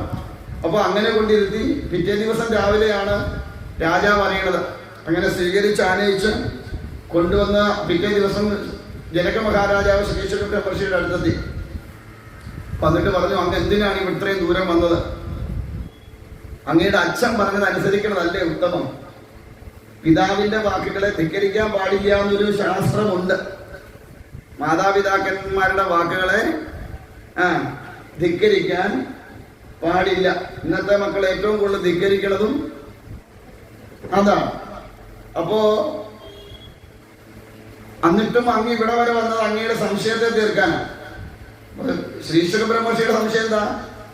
വിദേഹനാണെന്ന് പറയണു, എന്നിട്ടും ഭരണം നടത്തുന്നുണ്ട്. അപ്പൊ അങ്ങേക്ക് കള്ളന്മാരും കൊള്ളക്കാരും നല്ലവരും എല്ലാം ഒരുപോലെയാണോ? എല്ലാവരെയും തെറ്റ് ചെയ്യുന്നവനെ ശിക്ഷിക്കില്ലേ? അപ്പൊ ശിക്ഷിക്കുമ്പം അവിടെ ഭേദബുദ്ധിയില്ലേ? ആ ഭേദബുദ്ധി ഉള്ളവൻ എങ്ങനെയാണ് വിദേഹനാണെന്ന് പറയാം? ഇനിയും അങ്ങക്ക് അങ്ങയുടെ രാജ്യം എന്നില്ലേ, അങ്ങയുടെ ധനം എന്നില്ലേ? ഇത് ഇങ്ങനെയുള്ള ചിന്താഗതിയുള്ള ഒരാളെ എങ്ങനെയാ വിദേഹൻ എന്ന് വെച്ചിരിക്കാം? അപ്പൊ അതുകൊണ്ട് അങ്ങ് ഈ പറയുന്നതിനോട് യോജിക്കാൻ എനിക്ക് സാധ്യമല്ല എന്നാണ്. തന്നെയല്ല, ശത്രുക്കളുണ്ട് അങ്ങക്ക്, ശത്രുക്കളെന്നും മിത്രങ്ങളുമുണ്ട്. ഈ ഭാവങ്ങളൊക്കെ നിലനിൽക്കേ എന്റെ അച്ഛൻ പറഞ്ഞതുപോലെ അങ്ങ് വിദേഹനാണ് എന്ന് ചിന്തിക്കാൻ കഴിയുന്നില്ല എന്നാണ്. അപ്പൊ പറഞ്ഞു, ഹേ ശ്രീശുക ബ്രഹ്മർഷി, അങ്ങിപ്പം വിവാഹം കഴിച്ചാൽ എന്താ കുഴപ്പം? ഭാര്യയുണ്ട്, മക്കളുണ്ട്, അവരോടൊക്കെയുള്ള ബന്ധങ്ങളുണ്ടാവും. അതൊക്കെ തനിക്ക് പ്രതികൂലമായെങ്കിലോ എന്നുള്ള ആശങ്കയുണ്ട്. അങ്ങ് വനത്തിൽ പോയി തപസ് ചെയ്താൽ അവിടെ ഉണ്ടാവില്ലേ മൃഗങ്ങളൊക്കെ? ഇല്ലേ, വനത്തിൽ മൃഗങ്ങൾ ഉണ്ടാവില്ലേ? അപ്പൊ മൃഗങ്ങളെ കൊണ്ടുള്ള ഉപദ്രവം അങ്ങേക്ക് അസ്വസ്ഥ ഉണ്ടാക്കില്ലേ? അപ്പൊ പിന്നെ അങ്ങ് ഇതിൽ നിന്ന് ഒഴിഞ്ഞു മാറുന്നതിൽ എന്താ അർത്ഥമുള്ളത്? അതുകൊണ്ട് അങ്ങനെ ചിന്തിക്കുന്നതിൽ അർത്ഥമില്ല. ഉപദ്രവം അല്ലെങ്കിൽ അസഹിഷ്ണുത ഉണ്ടാവുന്നത് എവിടെയാണ്? മനസ്സിലാണ്. മനസ്സുകൊണ്ട് നമ്മൾ ഒന്നിനെ വേണ്ടെന്ന് വെച്ചാൽ, അല്ലെങ്കിൽ ഒന്നിനോട് കൂടുതൽ മമത്വം ഉണ്ടാവേണ്ട എന്ന് തീരുമാനിച്ചാൽ അത് നിലനിർത്താനായിട്ട് സാധ്യമാവും. ഇതെല്ലാം കുഴപ്പം എവിടെയാണ്? മനസ്സിന്റെ കുഴപ്പം. അറ്റാച്ച്മെന്റ് ഉണ്ടാക്കുന്നതും ഡിറ്റാച്ച്മെന്റ് ഉണ്ടാക്കുന്നതും മനസ്സാണ്. ഒന്നിനോട് അമിതമായ മമത്വം തോന്നുന്നത് മനസ്സിനാണ്, അതിനെ ഒഴിവാക്കുന്നതും മനസ്സാണ്. അപ്പൊ മനസ്സുകൊണ്ട് അങ്ങ് എന്ത് ചെയ്യുക? ഡിറ്റാച്ച്മെന്റ് ആയിട്ട് ഇരുന്നാൽ മതി. അപ്പൊ വനത്തിലിരുന്നാലും അങ്ങേക്ക് ഇതിനോടൊക്കെ അറ്റാച്ച്മെന്റ് ഉണ്ടാവാം. അപ്പൊ അതുകൊണ്ട് ആ ഒരു ചിന്താധാര ശരിയല്ല. അതുകൊണ്ട് വിവാഹം കഴിക്കുന്നത് അത്ര മോശമായ കാര്യമല്ല എന്നാണ്. ഇനി രണ്ടാമത്തത് അങ്ങയുടെ സംശയം എന്താ? ഞാന് ശത്രുക്കളെന്നും മിത്രങ്ങളെന്നും കള്ളന്മാരെന്നും കൊള്ളക്കാരെന്നും നല്ലവരെന്നും ശിക്ഷിക്കേണ്ടവരെ ശിക്ഷിക്കാനും രക്ഷിക്കേണ്ടവരെ രക്ഷിക്കാനും ഒക്കെ നിൽക്കുന്നുണ്ട്. പക്ഷേ ഇതൊന്നും ഞാനാണ് ചെയ്യണത് എന്നൊരു ചിന്ത എനിക്കില്ല. എപ്പോഴാ കുഴപ്പമുണ്ടാക്കുന്നത്? ഇത് ഞാനാണ് ചെയ്യണത്, എന്റേതാണെന്നൊരു ചിന്ത ഉണ്ടാകുമ്പോഴാണ് ഇതെല്ലാം പ്രശ്നം. നമ്മളൊക്കെ ഓരോ കാര്യങ്ങൾ ചെയ്യണത് എന്താ? ഞാനാണ് ചെയ്യണത് എന്നുള്ള ബോധത്തിലാണ്, അല്ലേ? നമ്മളിപ്പോ അല്ലെങ്കിൽ എന്റെ വകയാണ് എന്നൊരു ചിന്ത നമുക്കുണ്ട്, അല്ലെങ്കിൽ എന്റേതാണ് എന്നൊരു ചിന്ത നമുക്കുണ്ട്, ഇല്ലേ? ഇപ്പൊ ഭഗവാന്റെ മുമ്പിൽ അല്ലെങ്കിൽ ഭഗവതിയുടെ മുമ്പിൽ കൊണ്ടു കൊടുത്താലും നമ്മൾ എന്തേലും വെറുതെ കൊണ്ട് കൊടുക്കാം? ഇന്നത്തെ എന്റെ വകയാണ്. ഒരു വിളക്ക് മേടിച്ചോണ്ട് കൊടുത്താലും ഉടനെ അതിലെന്ത് ചെയ്യും? ആ പേരും ഫോൺ നമ്പറും വീട്ടുപേരും പിൻകോഡും ഒക്കെ എഴുതി കൊണ്ടു കൊടുക്കും. എന്നിട്ട് ഓരോ പ്രാവശ്യം വരുമ്പോഴും തിരുമേനി വിളിക്കും, തിരുമേനി കത്തിക്കുന്നുണ്ടോ എന്റെ വിളക്ക്? എന്നിട്ട് ആർക്കാ കൊടുത്ത്? ഭഗവതിക്ക് കൊടുത്തു എന്നാണ് പേര്. ഞാൻ ചോദിക്കാറുണ്ട്, നിങ്ങളുടെ വീട്ടിൽ ഞാൻ വന്ന് താമസിക്കട്ടെ എന്ന്. ആധാരം നിങ്ങളുടെ പേരിലല്ലേ? ഞാൻ ഇന്ന് പോലെ അവിടെ വന്നങ്ങനെ താമസിക്കാൻ പോവാ, ഇത് എന്റേതാണെന്ന് പറഞ്ഞ് സമ്മതിക്കുവോ? അതെന്താ? അതുപോലല്ലേ നമ്മുടെ പേരും അഡ്രസ്സും എഴുതി കൊടുത്ത് ഭഗവതിക്ക് കൊണ്ട് കൊടുത്ത? പണ്ട് കഥ പറയാറുണ്ട്. ഈ മഹാദേവനും പാർവതി ദേവിയും മക്കള് രണ്ടുപേരും, ഗണപതിയും സുബ്രഹ്മണ്യനും. അപ്പൊ അവര് തിരുമേനി നടയൊക്കെ അടച്ചു പോയി കഴിഞ്ഞപ്പോഴത്തേക്ക് പിള്ളേർ കളിക്കാനായിട്ട് മുറ്റത്തോട്ടിറങ്ങി. ഏത് പിള്ളേര്? ഗണപതിയും സുബ്രഹ്മണ്യനും. ഇങ്ങനെ മുറ്റത്തോട്ടിറങ്ങി കഴിഞ്ഞപ്പോഴത്തേക്ക് ഈ സുബ്രഹ്മണ്യം നോക്കിയപ്പോൾ നല്ല പൊന്നിന്റെ കൊടിമരം, ചവിട്ടി കയറാൻ നല്ല സമയം, ചവിട്ടി മണ്ടയ്ക്കോട്ട് കയറി. ഇപ്പൊ പാർവതി പറഞ്ഞു, ഇറങ്ങടാ താഴെ, അത് നിന്റെ അച്ഛന്റെ വക അല്ലടാന്ന്. അപ്പൊ അങ്ങനെ മോളിൽ ഇരുന്നോട് താഴോട്ട് ഇടാന്ന് ചോദിച്ചു, എന്താമേ അച്ഛൻ്റെതല്ലേ എല്ലാം? അല്ലടാ ഇറങ്ങി നോക്കടാ, താഴെ ഇറങ്ങി നോക്കടാന്ന് പറഞ്ഞു. ആരോടെ? സുബ്രഹ്മണ്യനോട്. അപ്പൊ സുബ്രഹ്മണ്യൻ താഴെ ഇറങ്ങിയപ്പോ കൊടിമരത്തിന്റെ ചുവട്ടിൽ ഒരു ബോർഡ്. എന്താ ബോർഡ്? ഇന്ന ആളിന്റെ വക. പേരൊന്നും ഞാൻ പറയണില്ല. ഞാൻ പറഞ്ഞ ആ പേരുകാരൻ ഇവിടെ ഉണ്ടെങ്കിൽ എന്നെ കുറിച്ച് അനാവശ്യം പറഞ്ഞു ചോദിച്ചു വന്നെങ്കിലോ, അതുകൊണ്ട് അത് പറയണില്ല. ഇന്ന ആളിന്റെ വക എന്നും പറഞ്ഞ അവിടെ ബോർഡ്. എന്തോന്നാല് കൊടിമരത്ത്. അപ്പോഴാ സുബ്രഹ്മണ്യ സ്ഥലം ഇത് എൻ്റെ അച്ഛൻ്റെ വകയല്ല, മറ്റേ പേരുള്ള കക്ഷിയുടെയാണ്. അപ്പൊ അന്നേരമാണ് ഗണപതി നോക്കിയപ്പോ വലിയ തിടപ്പള്ളിയാണ്, അതിനകത്ത് ഭയങ്കര ഒരു ഉള്ളിയിരിക്കുന്നു. ചാടി അതിനകത്ത് ചേർന്ന് വട്ടക്കരങ്ങാൻ തുടങ്ങി. രണ്ടും വികൃതി പിടിച്ചതാണ്. അപ്പൊ ഉടനെ പാർവതി പറഞ്ഞു ഇറങ്ങടാ വരില്ല, നിന്റെ അച്ഛൻ്റെ വകയല്ലടാ, ഇറങ്ങടാ വയ്യ. ചേച്ചി ഇയാൾക്ക് എന്തോ തൊട്ടാലും അച്ഛൻ്റെ അല്ല അച്ഛൻ്റെ അല്ല, ഇത് ആരുടെ അമ്മയെന്ന് അപ്പൊ പറഞ്ഞ് നോക്കടാ അതെന്ന്. അന്നേരം അതേലുണ്ട് വേറൊരാളുടെ പേരും ഫോൺ നമ്പർ ഉൾപ്പെടെ. അപ്പോഴാണ് പരമേശ്വരൻ ആലോചിച്ചത്, ചേട്ടാ ശരിയാണല്ലോ ഇവിടെ പറയണത്. ഇത് എവിടെ നോക്കിയാലും എല്ലാവർക്കും വകയായിട്ട് ഓരോ തൂണും ഓരോരുത്തരുടെ വകയാണ്. പിന്നെ എനിക്ക് എന്താ ഇവിടെ ഉള്ളത് എന്ന് ആലോചിച്ചിട്ട് ബാഡി നമുക്ക് പോയേക്കാന്ന് പറഞ്ഞ് പിള്ളേരെ പിടിച്ചോണ്ട് പാർവതി ദേവിയെ കൂട്ടി പരമേശ്വരൻ ഇറങ്ങി പോയി എന്നാണ് കഥ.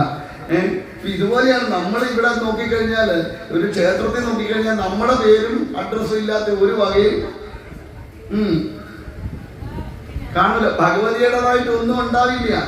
കാരണം ഈ ഓരോ കല്ലിലും നമ്മുടെ പേരും ഫോൺ നമ്പറും എഴുതി വെച്ചിട്ട്, കാരണം എന്റെ വക ഞാൻ കൊടുത്തതാന്നാ. ഞാൻ ആലോചിക്കുന്നതല്ല, ഈ എനിക്ക് കൊടുക്കാനുള്ള പവർ എവിടുന്നാ കിട്ടിയത്, അതോടെ ചിന്തിക്കണ്ടേ. എനിക്ക് 100 രൂപ കൊടുക്കാൻ കഴിയുന്നുണ്ടെങ്കിൽ അതിനുള്ള ആ 100 രൂപ സമ്പാദിക്കാനുള്ള ആയുസ്സും ആരോഗ്യവും തന്നതാരാ? അതാ ഭഗവതിയല്ലേ. അതെന്താ ചിന്തിക്കാത്തെ? അപ്പൊ സത്യത്തിൽ നമുക്ക് അവകാശം വല്ലതിനും ഉണ്ടോ? ഒന്നിനും അവകാശം പറയാൻ നമുക്ക് അവകാശമൊന്നുമില്ല. എത്ര കോടി ഉള്ളവനും എത്ര കോടി ഇല്ലാത്തവനും 2 കോടി കിട്ടും, ഇല്ലേ? എത്ര കോടി ഉള്ളവനും എത്ര കോടി ഇല്ലാത്തവനും 2 കോടി അടിക്കും. ഏതാ 2 കോടി? കേരള മെമ്പറാണോ? അല്ല, ഒന്ന് സമുദായത്തിന്റെ കോടി, ഒന്ന് വീട്ടുകാരുടെ കോടി, അത്രയേ ഉള്ളൂ. അല്ലാതെ എത്ര കോടി ഉണ്ടായാലും നയ പൈസ ഇവിടുന്ന് കൊണ്ടുപോകാൻ തോന്നുന്നുണ്ടോ? ഇല്ല. നെറ്റിയെ പോറാൻ ഒരു നാണയം തരില്ലാലും. കൊണ്ടുവന്ന ഡെഡ് ബോഡി ഇടാൻ നല്ലൊരു തുണി എടുക്കുക വെച്ചെന്ന് പറഞ്ഞാൽ മക്കൾ നോക്കുന്ന അമ്മയ്ക്ക് ഫസ്റ്റ് വെഡിങ് ആനിവേഴ്സറിക്ക് അച്ഛൻ മേടിച്ചു കൊടുത്തതല്ലേ ഇരിപ്പുണ്ടോന്ന് നോക്കും. കാരണം എന്താ, അതിന് ഒന്നിനും കൊള്ളുകയില്ല. അതുകൊണ്ട് തിട്ടേ പറഞ്ഞു വിടൂ. അല്ലാതെ നല്ലൊരു വസ്ത്രം പോലും ദേഹത്തിടുന്നൊരു ചിന്ത വേണ്ട. അതുകൊണ്ട് ഒരുപാടൊന്നും സമ്പാദിച്ച് ആർക്ക് കൊടുക്കരുത്, മക്കൾക്ക് കൊടുക്കരുത്. ഞാൻ തമാശ പറഞ്ഞല്ല, മക്കൾക്ക് അമിതമായി സമ്പാദിച്ചൊന്നും കൊടുക്കരുത്. മക്കൾക്ക് കൊടുക്കേണ്ട സമ്പാദ്യം 2 ഒന്ന് നല്ല വിദ്യാഭ്യാസം, നല്ല സംസ്കാരം. ഇത് 2 പകർന്നു കൊടുക്കുകയാകാവും. സ്വന്തം കാലിൽ നിൽക്കാതാവുമ്പോൾ പറയണം പോയി അധ്വാനിച്ച് ജീവിച്ചോളാൻ പറയണം. ഞാൻ കഷ്ടപ്പെട്ടുണ്ടാക്കിയത് എൻ്റെ ആവശ്യത്തിന് വേണ്ടിയിട്ട്. അതുകൊണ്ട് ഇനിയുള്ള കാലം ഞാൻ എൻ്റെ ആഗ്രഹങ്ങളെ പൂർത്തീകരിക്കാൻ വേണ്ടിയിട്ട് ഇറങ്ങി പുറപ്പെടാൻ പോവുക. അതുകൊണ്ട് എങ്ങനെയാന്ന് വെച്ചാൽ ജീവിച്ചോണം എന്ന് പറഞ്ഞ് എന്നും പറഞ്ഞ് അവിടെ തന്നെ അങ്ങ് ഇരുന്നോണം. അപ്പോഴേ ഇറങ്ങി പൊക്കോണം. ഇഷ്ടമുള്ള സ്ഥലത്ത് പോയി ആഗ്രഹങ്ങളൊക്കെ സാധീകരിച്ച് ജീവിച്ചോണം. മക്കൾക്ക് വേണ്ടി പിന്നെ ജീവിക്കാൻ നിൽക്കരുത്. തമാശ പറഞ്ഞതല്ല. മക്കൾക്ക് ഇത്രയും കാലവും ജീവിച്ചതെല്ലാം കണ്ടവന് വേണ്ടിയിട്ടാണ്. അവനവന് വേണ്ടിയിട്ട് ജീവിതത്തിൽ ഒന്നും ചെയ്തിട്ടില്ല. അപ്പൊ അതുകൊണ്ട് ഇനി ബാക്കിയുള്ള സമയങ്ങളിലെങ്കിലും മക്കളൊക്കെ സ്വന്തം കാലിൽ നിൽക്കാറായി കഴിയുമ്പോഴെങ്കിലും സ്വന്തം ആഗ്രഹത്തെ പൂർത്തീകരിക്കാൻ വേണ്ടിയിട്ട് പൊക്കോണം. വീട്ടിൽ നിൽക്കരുത്. നിന്നാ മരുന്ന് മക്കളെല്ലാം കൂടെ 4 വശത്തൊന്നും കുത്തും, ഇല്ലേ? ഒന്ന് ചിന്തിച്ചു നോക്കുന്നേ, നമ്മൾ എന്തിനാ സത്യത്തിൽ ജീവിക്കുന്നുണ്ടോ നമ്മളിവിടെ? ഇതുവരെ ഒരു ജീവിതമാണ്. സ്വയമേ ഇരുന്ന് പറയും, എന്തോ പറയാനാ സ്വാമി, ഒന്ന് എന്ന് പറഞ്ഞിരിക്കും. എന്നാ ഇട്ട് കളഞ്ഞു പോവോ? അതിട്ട് പോകുന്നില്ല. എങ്ങോട്ട് പോകുന്ന സമയത്ത് പോകാനാണ് ഇടയില്ലാത്തേ. ഈ ഭൂമിയിൽ പോകാനാണെങ്കിൽ എവിടെല്ലാം സ്ഥലമുണ്ട്, ഇല്ലേ? ഇറങ്ങി തിരിക്കാത്തതിന്റെ കുഴപ്പമുള്ളൂ. നമുക്ക് ഇറങ്ങി തിരിക്കാൻ മടിയാ. അതുകൊണ്ടാ ഗാർഹസ്ഥ്യധർമ്മം അനുഷ്ഠിച്ചു കഴിഞ്ഞാൽ ഇറങ്ങി പൊക്കോണം. ഉള്ളതും കയ്യിൽ ചുള്ളിപ്പറിക്കി എടുത്തോണ്ട് പൊക്കോണം. അല്ലാതെ ഇവിടെ കിടന്നാല് ബാക്കിയുള്ള കാലവും കൂടി ദുരിതം അനുഭവിക്കാമെന്നുള്ളതല്ലാതെ വേറെ പ്രയോജനമൊന്നുമില്ല. മനസ്സിന് ശാന്തി വേണോ? എല്ലാം ഉപേക്ഷിച്ച് പോകണം. ഉപേക്ഷിക്കാതൊന്നും ശാന്തി ഉണ്ടാവില്ല. എത്ര കാലത്തോളം എല്ലാത്തിനോടും അടുപ്പമുണ്ടോ അത്രയും കാലത്തോളം ഉള്ളിൽ അശാന്തി മാത്രമേ ഉണ്ടാവൂ. ചിലരെന്നോട് ചോദിക്കാറുണ്ട്, ശാന്തിയാണോ എന്ന്. ഞാൻ പറഞ്ഞ ശാന്തിയല്ല, പക്ഷെ ശാന്തി ഉള്ളവനാണ്. എല്ലാരെയും വിളിക്കുന്ന ശാന്തി എന്ന്. ഈ പറയുന്ന വിളിക്കുന്നവർക്കും ശാന്തിയില്ല, വിളി കേൾക്കുന്നവർക്കും ഒരു ശാന്തി ഇല്ല. അല്ലേ? നോക്കിക്കോളൂ, ജീവിതം എടുത്ത് നോക്കി ആർക്കാ ശാന്തി ഉള്ളത്? ഉണ്ടോ? ആ വിളിക്കുമ്പോഴെങ്കിലും നമുക്കുള്ളിൽ ഒരു ശാന്തി ഉണ്ടാവട്ടെ എന്ന് പറഞ്ഞാൽ വിളിക്കണേ. യാതൊരു വിധത്തിലും നമ്മുടെ ജീവിതത്തിൽ നമുക്ക് ശാന്തി ഉണ്ടാവാത്ത എന്തുകൊണ്ടാണ്? ഈ ഓരോന്നിനോടുമുള്ള അടുപ്പമാണ്.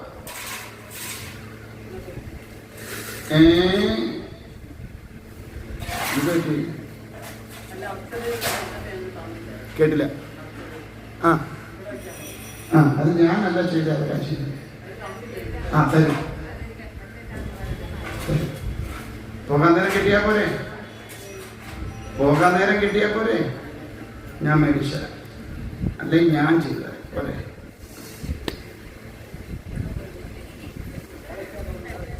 കുഴപ്പമില്ല, ചെയ്തു തരാം. എന്തിനും വേണ്ടേ നമുക്കൊരു സമാധാനം? അതുകൊണ്ട് അവിടെ ഇരുന്നാൽ.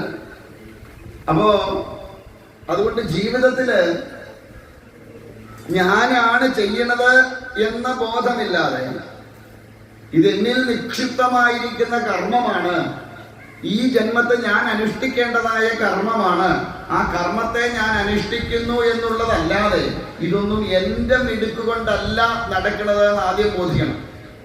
നമ്മളൊക്കെ വലുതൊക്കെ വാരി കൂട്ടിക്കഴിയുമ്പോൾ നമ്മൾ പറയും, ഞാൻ കഷ്ടപ്പെട്ട് ബുദ്ധിമുട്ടി സമ്പാദിച്ചതായി ഈ കാണുന്നതൊക്കെയാണ്. നഷ്ടപ്പെട്ട് കഴിയുമ്പോൾ ഓടി അമ്പലത്തിലോട്ട് എന്ന് ചെന്നാലും എൻ്റെ ഭഗവാനെ നീ എന്നോട് ഈ ചതി ചെയ്തല്ലോ എന്ന് ഞാൻ ചോദിക്കാറുണ്ട്. ഭഗവാൻ എന്ത് ചതി ചെയ്തു എന്നാണ്?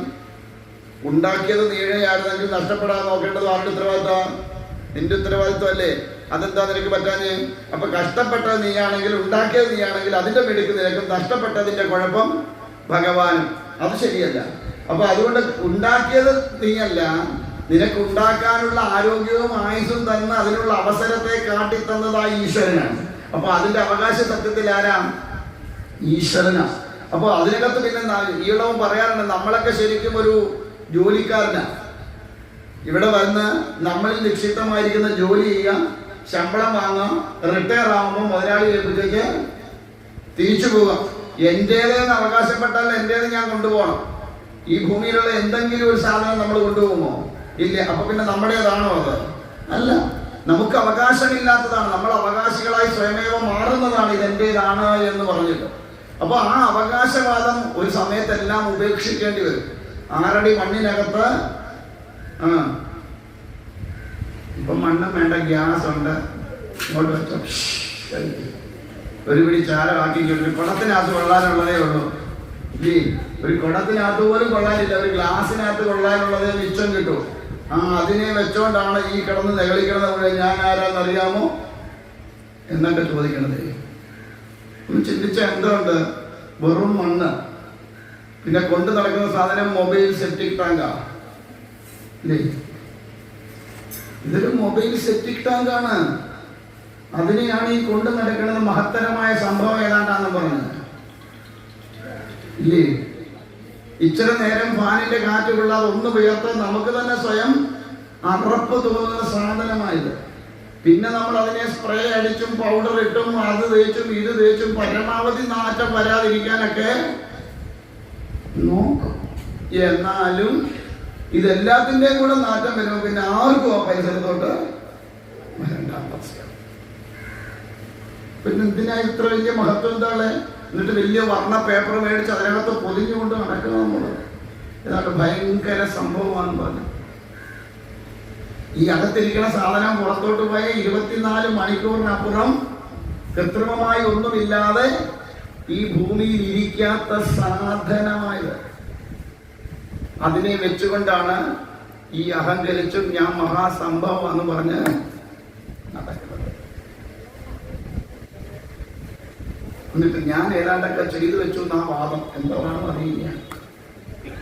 സത്യത്തിലൊന്ന് ആലോചിച്ച് നോക്കി, നമ്മളൊക്കെ ഈ ഭൂമിയിൽ ഉണ്ടായിരുന്നു എന്ന് എന്തെങ്കിലും ഒരു തെളിവ് കുറെ കാലം കഴിയുമ്പോൾ ഉണ്ടാവുമോ? തോന്നുന്നുണ്ടോ നമ്മളെ കുറിച്ച് ഓർക്കാൻ ഇവിടെ ആരെങ്കിലും ഉണ്ടാവുമെന്ന്? 16 കഴിഞ്ഞാൽ മക്കൾ പോലും ഓർക്കൂല. അവർ പറ്റിയ ഉള്ളതിലാണ് വാരി ഏതെങ്കിലും കായലിൽ കലക്കിച്ച് അവരാ ലീവില്ലെന്ന് പറഞ്ഞങ്ങ് പോകുന്നു. ശരിയല്ലേ ഞാൻ പറഞ്ഞു?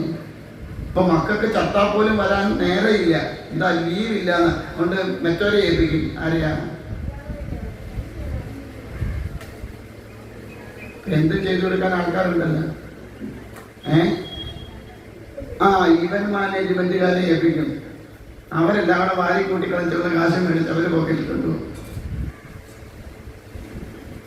പിന്നെ എന്തോ കണ്ടിട്ടാണെന്നറിയത്തില്ല. നടപ്പ് കണ്ടാൽ ഗുരുവായൂർ കേശവൻ നെറ്റിപ്പട്ടം കിട്ടിയിട്ട് മസിലും പിടിച്ച് നടക്കുന്ന പോലെ നമ്മുടെയൊക്കെ നടക്കുക. ഈ മസിൽ പിടിക്കുന്നതിന് ഇടയ്ക്ക് അകത്തോട്ട് പിടിക്കുന്ന പുറത്തോട്ട് വന്നില്ലേ കഴിഞ്ഞ് ചിരിച്ചുകൊണ്ട് അവർ ഇരിക്കുന്നതാണ്. അത്രയേ ഉള്ളൂ സംഭവം. എന്താ അവസ്ഥ നാരായണ?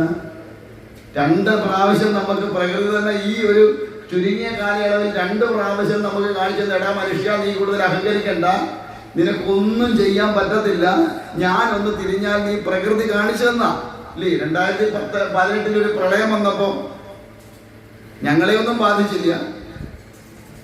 പക്ഷെ പലയിടങ്ങളിലും ബാധിച്ച് കോടീശ്വരന്മാരൊക്കെ മണ്ടയ്ക്കിരിക്കുമായിരുന്നു ഒരു കഷ്ണം ബ്രെഡിന് വേണ്ടിയിട്ട് ഇല്ലേ? ഇവിടുന്നൊക്കെ ആ വള്ളമൊക്കെ ആയിട്ട് വന്ന് ആ മഹത്തുക്കൾ വന്ന് കൈ നീട്ടി പിടിച്ചു കയറ്റിക്കൊണ്ട് അക്കരെ വിട്ടുകൊണ്ട് രക്ഷപ്പെട്ടു. അത് കഴിഞ്ഞപ്പോ സ്വഭാവം മാറി. ചെന്മാനെയൊക്കെ ചീത്ത വിളിച്ചു. അത് വേറൊരു സ്വഭാവം. മനുഷ്യന്റെ സ്വഭാവമാണ്. ആര് ഉപകാരം ചെയ്യുന്നുണ്ടോ അവനെ ചീത്ത വിളിക്കാന്നുള്ള മനുഷ്യന്റെ സ്വഭാവം. നന്ദി എന്ന് പറയുന്നൊരു സാധനം ആർക്കില്ല? മനുഷ്യന്റെ. പിന്നെ നായിക്കുണ്ട്. അതാ വേറെ സത്യം. അവരുടെ ഒന്നും വിളിക്കൊണ്ടല്ല ഞങ്ങൾ രക്ഷപ്പെട്ടെന്നൊക്കെ പറഞ്ഞ ആൾക്കാരുടെ പോട്ടെ. അത് കഴിഞ്ഞ് ഒന്നുകൂടെ കാണിച്ചു. കണ്ടിട്ട് പോലും സൂക്ഷ്മം വെച്ച് നോക്കിക്കഴിഞ്ഞാൽ പോലും കാണാൻ വയ്യാത്ത എന്തോ ഒരു സാധനം വന്നെന്ന് പറഞ്ഞ് 2.5 കൊല്ലം മൂക്കും വായും എല്ലാം പൊത്തി പിടിച്ചവിടെ കയറിയിരുന്നു. പെരക്കകത്ത് കയറി ഇരുന്നില്ലേ? നീ വലിയ സംഭവമല്ലായിരുന്നു ആ മനുഷ്യ. നീ എന്താ അതിനെ പ്രതികരിച്ച് നീ ഇറങ്ങിത്തിരിക്കാഞ്ഞേ? അപ്പൊ നിനക്ക് ചിന്തിച്ചാൽ പിടിക്കാൻ കിട്ടുന്നതിനപ്പുറത്ത് എന്തൊക്കെയോ ഈ പ്രപഞ്ചത്തിലുണ്ട്. അതുകൊണ്ട് നീ ഇതൊന്നും കണ്ടിട്ട് അഹങ്കരിക്കണ്ടെന്ന് നിനക്ക് കാണിച്ചു തന്നു. പക്ഷെ മനുഷ്യൻ പഠിക്കുമോ? പൊതി വായിൽ എടുക്കാൻ തുടങ്ങിയോ വീണ്ടും തുടങ്ങി എന്ന് പറഞ്ഞു. എന്തിനൊക്കെയോ വേണ്ടി ഓടിപ്പാഞ്ഞ് ജീവിതം പാഴാക്കി കളയാം. ആനന്ദപൂർണമായി ജീവിച്ചു തീർക്കേണ്ട ഈ ജീവിതം എന്തിനൊക്കെയോ വേണ്ടിയിട്ട് ഓടി നടന്ന് പാഴാക്കി കളയുന്നത് മനുഷ്യനെ വിഡ്ഢി എന്നല്ലാതെ എന്താ വിളിക്കുക അല്ലേ? ഭയങ്കര സംഭവമാണ് മനുഷ്യൻ. ആ ബുദ്ധിയൊക്കെ ഭയങ്കരമാണ്. പക്ഷെ ലോകത്തിലെ ഏറ്റവും വലിയ വിഡ്ഢി ഇപ്പോ മനുഷ്യനാണെന്ന് പറയേണ്ടി വരും. കാരണം എന്തിനൊക്കെയോ വേണ്ടി കിട്ടിയ ജന്മത്തെ പാഴാക്കി കളയുന്ന ഒരു ജന്മമായിട്ട് മനുഷ്യൻ മാറി. അതുകൊണ്ട് ജീവിതത്തിൽ ആനന്ദം വേണോ? എല്ലാത്തിനെയും ഈശ്വരീയമായി കണ്ടുകൊണ്ട് സർവത്തിലും വിദ്വേഷമില്ലാതെ അതിലൊക്കെ പ്രധാനം ഉള്ളതിൽ തൃപ്തിപ്പെട്ട് ജീവിക്കാൻ പഠിക്കുക. കണ്ടവന്റെ കണ്ടിട്ട് എനിക്കും അതുപോലെ ആവണം എന്ന് വിചാരിക്കാതെ ഇരിക്കാം. നമുക്കൊക്കെ ഉള്ളൊരു കുഴപ്പം അതാണ്. അപ്പുറത്തവൻ കിണറ് മേടിച്ചാൽ നമുക്കുടനെ എന്തോ മേടിക്കണം? സ്വിഫ്റ്റ് മേടിക്കണം. അതിന് പോയി ലോൺ എടുക്കും. അവസാനം കിടപ്പാടോ പോയി സ്വിഫ്റ്റും പോയി അവസാനം ഷിഫ്റ്റ് ആവും. ഇന്ന് മറ്റുള്ളവനെ കണ്ട് ജീവിക്കാൻ പഠിക്കാതിരിക്കുക. അവനവന്റെ സാഹചര്യം അറിഞ്ഞ് ഉള്ളതിൽ തൃപ്തിപ്പെട്ട് ജീവിക്കാൻ പഠിക്കുക. 1. 2 സന്തോഷം കിട്ടാനുള്ള കാര്യമാണ്. 2 കണ്ടവന്റെ കുറ്റം കണ്ടുപിടിക്കാൻ പോവാതിരിക്കുക. അവനവന്റെ കുറ്റം കണ്ടുപിടിച്ച് ആ കുറ്റങ്ങൾ എങ്ങനെ മാറ്റിയെടുക്കാം എന്നാലോചിച്ച് ആ കുറ്റങ്ങളെ മാറ്റിയെടുത്താൽ സുഖം ഉണ്ടാവും. നഷ്ടപ്പെട്ടതിനെ ഓർത്ത് ദുഃഖിക്കാതിരിക്കുക. ജീവിതത്തിൽ നഷ്ടപ്പാടുകൾ ഒരുപാട് ഉണ്ടാവാം. അതിനെ ഓർത്ത് ദുഃഖിക്കാതിരിക്കുക. 3 നാളെയെ കുറിച്ച് ആവലാതിപ്പെടാതിരിക്കുക. നാളെ എന്ത് സംഭവിക്കുന്നത് ചിന്തിക്കണ്ട. ഇപ്പൊ എന്തോ ഉണ്ടെന്ന് നോക്കുക, മാത്രം നോക്കുക. ഈ നിമിഷം എനിക്ക് അന്നം കിട്ടിയെങ്കിൽ ഞാൻ സന്തോഷമില്ല. വൈകുന്നേരത്തെ കാര്യം ചിന്തിക്കണ്ട. കിട്ടിയാലൊക്കെ ഇതിനകത്ത് പറഞ്ഞത് കിട്ടിയാൽ ഊട്ടി, കിട്ടിയില്ലെങ്കിൽ ചട്ടി എന്ന് പറഞ്ഞാൽ കിട്ടിയാൽ ലക്ക. അത്രേ ഉള്ളൂ. കിട്ടിയില്ലയോ അത് സന്തോഷം. ഇന്ന് എനിക്ക് വയറൊന്ന് മെയിൻറ്റെയിൻ ചെയ്യാനുള്ള സാഹചര്യമായെന്ന് വിചാരിച്ചുള്ള മനസ്സിലാവുന്നുണ്ടോ അവനെ? ഈ തരത്തിൽ നമ്മളൊന്ന് ജീവിതത്തെ ഒന്ന് ചിട്ടപ്പെടുത്തിയാണ് നമ്മുടെ ജീവിതം സുഖമാണ്. പക്ഷെ നമ്മുടെ അപ്പുറത്തോട്ട് നോക്കി അവൻ ഒരു 2 നില വാർത്തപ്പം ഞാൻ 3 നിലയ്ക്ക് വാർത്ത അതിൻ്റെ മുകളിൽ ഓടുവിട്ട് പിന്നെ അതിൻ്റെ മുകളിൽ ഷീറ്റ് വിട്ടെങ്കിലേ എനിക്ക് സമാധാനമാവുള്ളൂ. അവിടെ പോയി എടുക്കാവുന്ന എല്ലാം പോയി എടുത്ത് അവസാനം ഉള്ളതെല്ലാം കൂടെ ആര് കൊണ്ടുപോയി ദേ കിടക്കുന്നുണ്ട് ബാങ്കുകാരുണ്ട്. അന്നേരം നെഞ്ചത്തടിച്ചാണ്ട് ബാങ്കുകാർ കൊണ്ടുപോയി എന്ന് പറഞ്ഞ് അറിഞ്ഞിട്ട് വല്ല കാര്യമുണ്ടോ? ഒരു കാലത്ത് നിന്റെ അവസ്ഥ അറിഞ്ഞ് നീ വീട് വെക്കണമായിരുന്നു. ശരിയല്ലേ ഞാൻ പറയണേ? കൊണ്ട് ജീവിതം ആസ്വാദ്യകരമാക്കാൻ കല്യാണം കഴിച്ചുകൊണ്ടൊന്നും കുഴപ്പമൊന്നുമില്ല. പക്ഷെ ഒന്നിനോട് എന്തുണ്ടാവരുത്, മമത്വമില്ല. ഈ ഉള്ളവൻ അതുകൊണ്ട് പറയാറുണ്ട്, എന്തുപോലെ കൊട്ടത്തേങ്ങ പോലെ ജീവിക്കാൻ പറയും. കണ്ടിട്ടുണ്ടോ കൊട്ടത്തേങ്ങ? ഉണ്ടോ? അതോ കൊട്ടയിലെ തേങ്ങ കണ്ടിട്ടുള്ളോ? കൊട്ടത്തേങ്ങ എന്താ പ്രത്യേകത? അതിൻ്റെ വെള്ളമില്ല, പിന്നെ ഉണങ്ങിയതാ, പിന്നെ അതൊന്നുമല്ല കൊട്ടത്തേങ്ങയുടെ പ്രത്യേകത.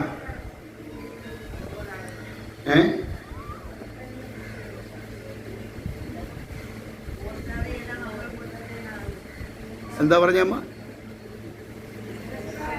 ചിരട്ടയിൽ നിന്നുള്ള ബന്ധം വേറുപെട്ട് കിടക്കും. അതാ കൊട്ടത്തേങ്ങയുടെ പ്രത്യേകത. വെള്ളമില്ലാത്ത ഉണങ്ങിയൊന്നുമല്ല, ചിരട്ടയിൽ നിന്നുള്ള ബന്ധം വേറുപെട്ട് കിടക്കും.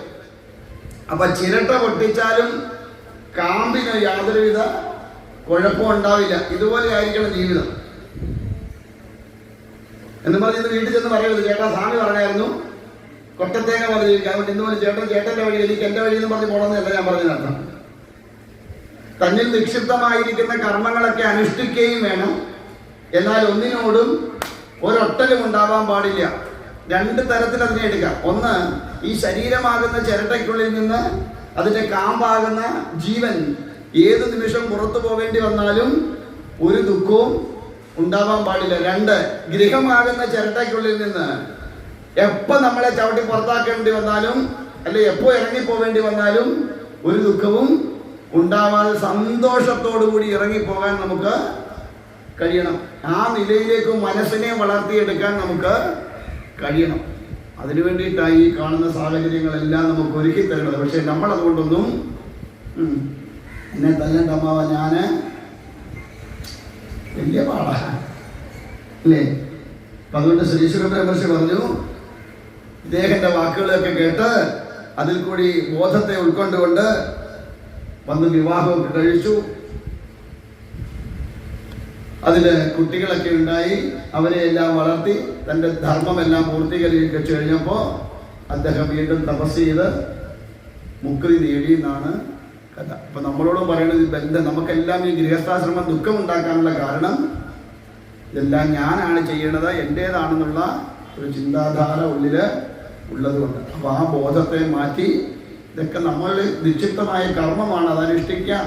അത് കഴിഞ്ഞു പോകേണ്ട സമയമാകുമ്പോൾ ടാറ്റ പറഞ്ഞ് പോവുക, അത്ര മാത്രമേ ഉള്ളൂ. അപ്പൊ അതുകൊണ്ട് അത് മനസ്സിലാക്കി ജീവിച്ചാൽ നമുക്കും ഒന്നും ഒരു ബന്ധങ്ങളും ബന്ധനങ്ങളാവില്ല എന്ന് ജനക മഹാരാജാവിൽ കൂടി നമ്മെ പഠിപ്പിക്കണം. അപ്പൊ അത് മനസ്സിലാക്കി ജീവിക്കാൻ ശ്രമിച്ചാൽ നമുക്കും എന്തുണ്ടാവും? സന്തോഷവും സമാധാനമൊക്കെ. അപ്പൊ അങ്ങനെ നിൽക്കട്ടെ. ബാക്കി പിന്നെ നമുക്കിനി നോക്കാം വൈകുന്നേരം. ഇന്നലെ 5 മണിക്ക് എല്ലാവരും കൂടെ വരാമെന്ന് പറഞ്ഞ് ഞാനാണ് ഇവിടെ കാത്തിരുന്നിട്ട് എവിടെ